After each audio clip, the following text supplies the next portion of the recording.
Hello students, मैं doctor Indu Kumari, department of psychology, NLS college, Jaitpur, Daudpur from JP university Chhapra.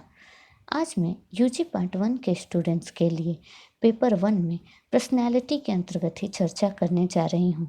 जैसा कि हमने अपने पिछले एपिसोड में यह जाना कि पिछले एपिसोड में व्यक्तित्व के अंतर्गत व्यक्तित्व के निर्धारकों यानी कि डिटर्मिनेंट्स ऑफ पर्सनैलिटी के बारे में चर्चा की थी।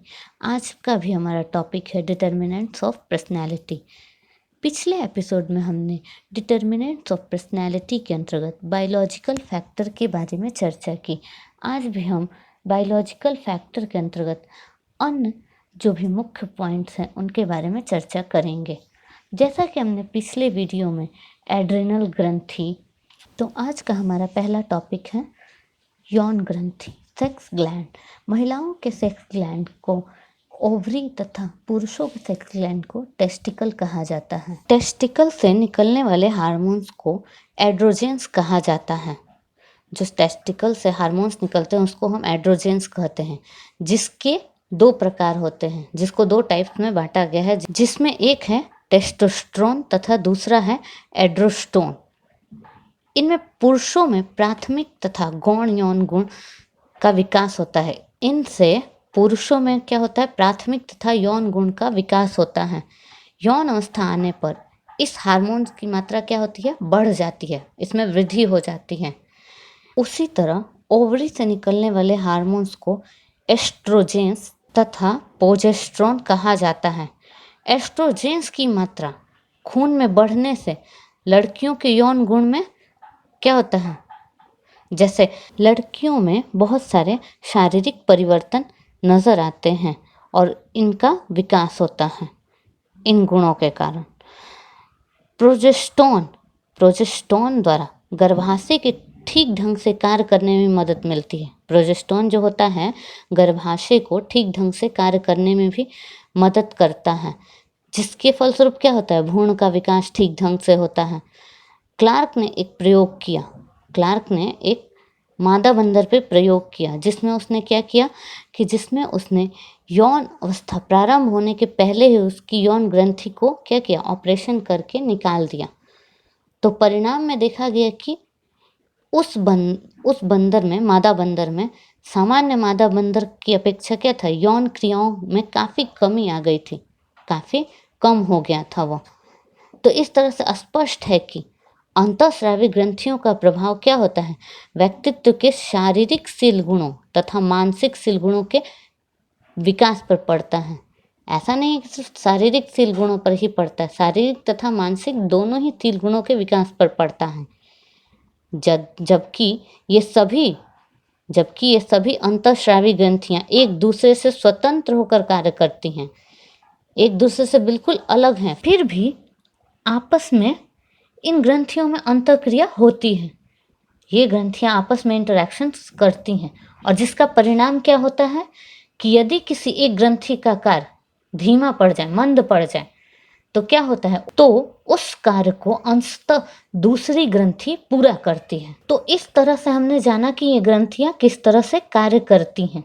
जैविक कारक के अंतर्गत ही हमारा तीसरा पॉइंट है स्नायु मंडल, नर्वस सिस्टम। नर्वस सिस्टम भी जैविक जो कारक होते हैं उनका एक प्रमुख अंग है। व्यक्तित्व के जैविक निर्धारकों में अगर देखा जाए तो स्नायु मंडल का स्थान सबसे ज़्यादा महत्वपूर्ण है और प्रमुख है। मनोवैज्ञानिकों का एक सामान्य मत है, एक सामान्य विचार यह है कि जिन व्यक्तियों का स्नायु मंडल अधिक विकसित, अधिक ज़्यादा डेवलप होता है तथा जटिल होता है, उसकी बुद्धि अधिक होती है, उसकी बुद्धि की जो क्षमता होती है वो अधिक होती है तथा उसमें परिस्थिति के साथ समायोजन करने की क्षमता क्या होगी, अधिक हो जाएगी। जब उसके पास बुद्धि अधिक होगी तो समायोजन शक्ति भी अधिक हो जाती है और समायोजन शक्ति भी अधिक हो जाती है। तो ऐसे व्यक्ति या बच्चों के प्रति समाज के अन्य लोगों की मनोवृत्ति क्या होती है, अनुकूल होती है। ऐसे लोगों के प्रति समाज की जो मनोवृत्ति क्या होती है, उसके प्रति अनुकूल बन जाती है और इन लोगों द्वारा उनकी प्रशंसा अधिक की जाती है, उनकी तारीफ की जाती है कि वो बहुत अच्छे हैं, बहुत अच्छी उनकी समायोजन शक्ति है, बहुत अच्छी उनकी मनोवृत्ति है, इस तरह से उनकी प्रशंसा की जाती है। तो इसका परिणाम क्या होता है?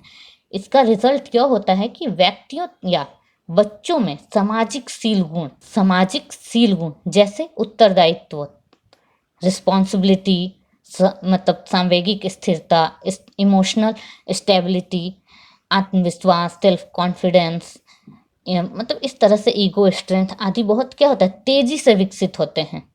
उसके अंदर बहुत तेजी से विकसित होंगे उस इंसान के अंदर। और दूसरी तरफ यदि व्यक्ति का स्नायु मंडल कम विकसित होता है, जिसका डेवलपमेंट, स्नायु मंडल का डेवलपमेंट कम होगा, बहुत अधिक मात्रा में नहीं होगा, तो वैसी अवस्था में उस व्यक्ति की बुद्धि क्या हो जाएगी, कम होती है, तथा उसका क्या होता है, उसकी समायोजन क्षमता भी क्या हो जाती है, कम हो जाती है। जब उसका स्नायु मंडल कम विकसित होगा तो उसकी समायोजन शक्ति क्या हो जाएगी, कम हो जाएगी।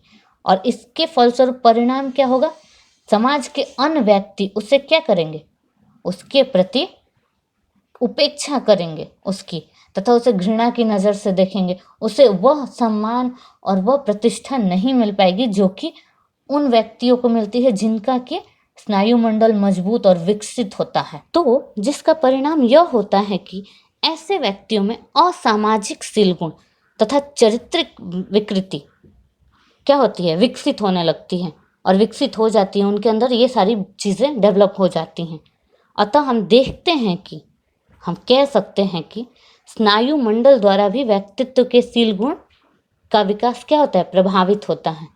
स्नायु मंडल के द्वारा भी विकास प्रभावित हो रहा है ना। तो इस तरह से हमने जाना कि जैविक या आनुवांशिक कारक से किस तरह से व्यक्तित्व का विकास प्रभावित होता है।